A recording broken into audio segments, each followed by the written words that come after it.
Well, thank you very much for joining me up here. This is going to be a very interesting discussion. As it was suggested there, this is a huge growth market. Almost half of the pharmaceutical industry's growth over the next 5 years will come from emerging markets. So we're going to really look over the course of the next hour at what the challenges are, what the hurdles are, what the opportunities are, and how we're stacking up in that area of the world. And of course, look as well at the differences, because I think there is sometimes a tendency in the confines of this huge country to think it's just the rest of the world. And of course, the rest of the world can be very different in and amongst themselves as well. So we'll get into a bit of that as well. We're going to speak up here for about 40 minutes or so, and then I'll throw it open for questions. I'm not a scary school teacher, so do feel free to jump in with your questions. And I've told my panelists that I run my panels a little bit like I run my 4 children, that they're free to jump in on each other, but we'll try and keep it as civil as we can so that I don't have to be a strict mother.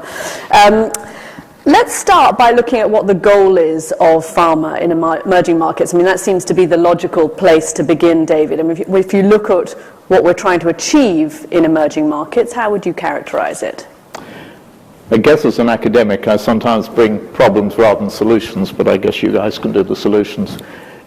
It appears to me that... Okay, Samir, would you say that there are these complications in what pharma is trying to do in emerging markets that David points to? Yes, definitely. I mean, as David said, the case for why we do business in the emerging market is very clear. So, sorry, just to clarify, would you be able to encapsulate the goal then of what we're trying to do, whether or not we're succeeding? How would you actually say what pharma is trying to do in emerging markets, what it should be trying to do? Yeah, I think what pharma and we as individual companies would need to do in the emerging market, it's but what we have started to do recently. I know that your work has been particularly in Russia, and we will get a little bit more into the differences between different areas of emerging markets in just a minute, but I do want to give you a chance too to outline what you see as the goal. What is it that we're really trying to do in emerging markets? So if I could comment on my colleagues' points, because I think it's important. David took issue with the idea that of the premise that this represents 40% of growth over the next 5 years, particularly if that growth is really just from demand rather than from the potential for actually creating markets and getting returns. Do you agree with that, or do you think the potential is there? I think the potential is there. It's exactly what Scott was saying. Let me demonstrate one thing. Before we get into the trap of assuming that all the rest of the world is homogenous, David, let's just start by outlining some of the differences that we see in different emerging markets, because of course the problems and the hurdles you might face in China are very different from Russia, are very different from Latin America. Well, as a background...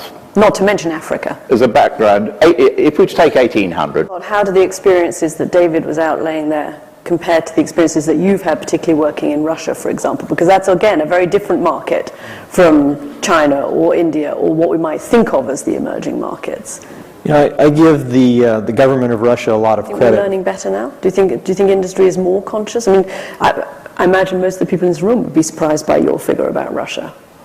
So, first of all, I start with the biology is basically the same. Samir, do you have experiences of that too from the Asia-Pacific region, of where we're in? Scott mentioned the Indian example there. Do you think there is going to be more two-way traffic in terms of technology and innovation?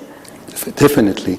I think, partnering with Indian companies. I want to talk a little bit more about what you said in terms of your partnerships with governments, because this seems to be a key factor in how we work in different countries. You mentioned the differences between India and China, and I remember John Castellani telling me a while ago about China's medical health innovation program, and they have something like a 40-year program, and they're going to stick to it and implement it. But doesn't that also produce huge amounts of competitive problems for us? I mean, they are investing in their own innovation and technology, and what then becomes the role for external companies in that situation?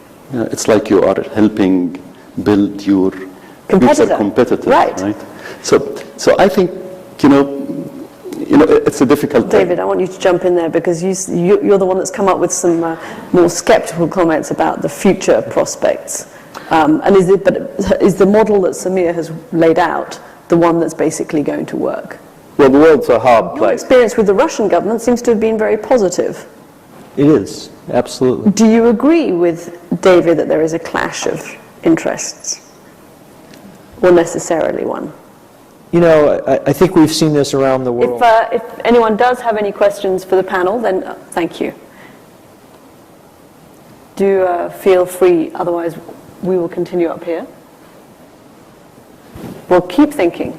I wanted to get to the issue, and we touched on it earlier, about whether we think that some of the work that you're doing in emerging markets can actually then have benefits for patients back here in the United States and in Europe, in other developed countries. And I think, I'm not sure if it was you, Samir or Scott, who mentioned some of the medical advances that are being done, for example, in China, where they're clearly investing in that. Do you think that by working with patients in emerging markets, we will see actually a two-way traffic? David, start with you. Well, for me, again, better use of older products, first of all. If we take cardiovascular disease,